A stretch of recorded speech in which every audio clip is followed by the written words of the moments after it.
हर हर महादेव। वैसे तो मैं धन रेखा के ऊपर और भाग्य रेखा के ऊपर पहले भी वीडियो बना चुका हूँ, लेकिन मैं आज की वीडियो में कुछ ऐसी रेखाएं बताऊंगा जो शनि पर्वत पर जाती हैं। ये भी धन रेखा या भाग्य रेखा कही जाती है। पहले मैं बताऊंगा कि सबसे अच्छी रेखा कौन सी होती है। भाग्य की रेखा, अगर कोई भी रेखा सामने यहाँ से उठती है केतु के भाग से और सीधा शनि पर्वत पर जाती है, और ये जो शुक्र का पर्वत है, बुध का पर्वत हुआ, सूर्य पर्वत हुआ, ये जो शनि पर्वत है, ये अगर ये अच्छी तरह से उभरे हुए हैं, मजबूत हैं, ये भी उभरा हुआ है, शुक्र पर्वत, चंद्र पर्वत भी अच्छा है, तो ऐसी स्थिति में कहा जाएगा कि यह व्यक्ति अपनी मेहनत, अपने कुशलता के दम पर, इसे किसी की ज़रूरत नहीं पड़ेगी, ये अपने खुद से अपने एकेडमिक लेवल पे काम करके अपने स्किल्स को डेवलप करके बहुत अच्छी ग्रोथ पाता है। किसी भी क्षेत्र में हो वो आगे बढ़ता ही जाता है, इसमें कोई दो राय नहीं। वहीं अगर भाग्य रेखा,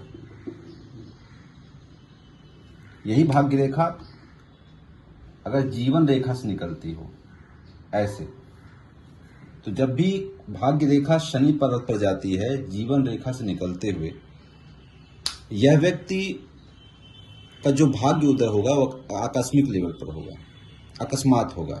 शुरुआत के समय में ये कह लीजिए कि 30 से 35 साल तक इसको बहुत सारे संघर्ष करने पड़ेंगे, बहुत सारी तकलीफें झेलनी पड़ेंगी, लेकिन जैसे ही वो अपनी उस उम्र पर, उस पड़ाव पर आता है जहाँ से इसका भाग्य उदय हो रहा है, जहाँ से ये रेखा निकल रही है, इसके बाद इसे आगे बढ़ने से कोई रोक नहीं पाता है।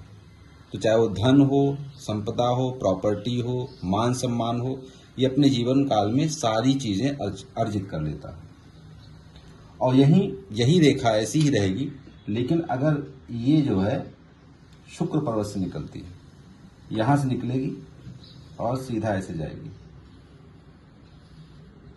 तो ऐसे में कहा जाएगा कि व्यक्ति को किसी दूसरे की सहायता से, और ख़ास तौर से उसकी जो पत्नी रहेगी या उसकी कोई प्रेमिका रहेगी या कोई न कोई ऐसी स्त्री, ऐसी महिला इसके जीवन में आएगी जो इसको बहुत अच्छा सपोर्ट करेगी, और इसके जीवन में वहाँ से उसका भाग्य उदय होगा, उसको सारी चीज़ें मिलेंगी, और उसी के माध्यम से वो अपना जो भी उसका करियर रहेगा, उस करियर में वो ग्रोथ पाएगा, धन पाएगा, मान सम्मान, सारी चीज़ें पाएगा।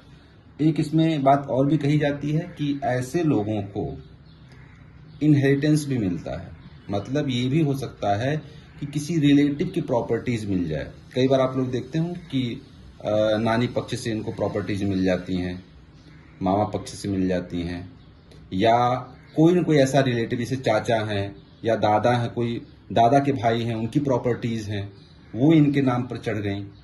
कहने का मतलब ये है किसी दूसरे की प्रॉपर्टी जो उनके रिलेटिव हैं, इनके कनेक्शन में हैं, इनको सारे मिल जाती है। ये भी कहा जा सकता है कि जैसे किसी एक उद्योगपति ने अपनी कंपनी शुरू की, बहुत लेवल आगे तक लेकर गया, और उसके बाद उसका कोई आगे देखने वाला नहीं है, और ये व्यक्ति उस कंपनी में धीरे धीरे सीईओ बन गया। बाद में सारी कंपनी की बागडोर है, सारी संपदा उस कंपनी की इसके नाम पर चढ़ जाती है, बाद में यही वो टेक ओवर कर लेता है।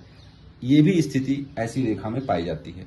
लेकिन सबसे इन रेखाओं से भी ज्यादा महत्वपूर्ण, ये रेखाएं तो दिशा देती ही हैं भाग्य को, लेकिन सबसे महत्वपूर्ण यह भी होता है कि ये शुक्र पर्वत अच्छा होना चाहिए, बृहस्पति पर्वत अच्छा होना चाहिए, शनि पर्वत, सूर्य पर्वत, यहाँ पे एक छोटी सी रेखा भी रहे तो अति उत्तम है, और ये बुध पर्वत।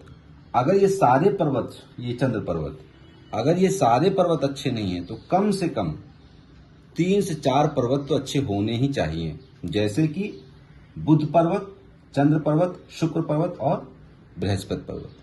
ये चाहे सूर्य पर्वत स्ट्रांग है, कोई 4 पर्वत, कोई 4 भाग जो है अच्छे स्ट्रांग होने चाहिए, और ऐसी रेखाएं रहे। अगले वीडियो में किन्हीं अन्य रेखाओं के बारे में बात करेंगे। तब तक के लिए नमस्कार।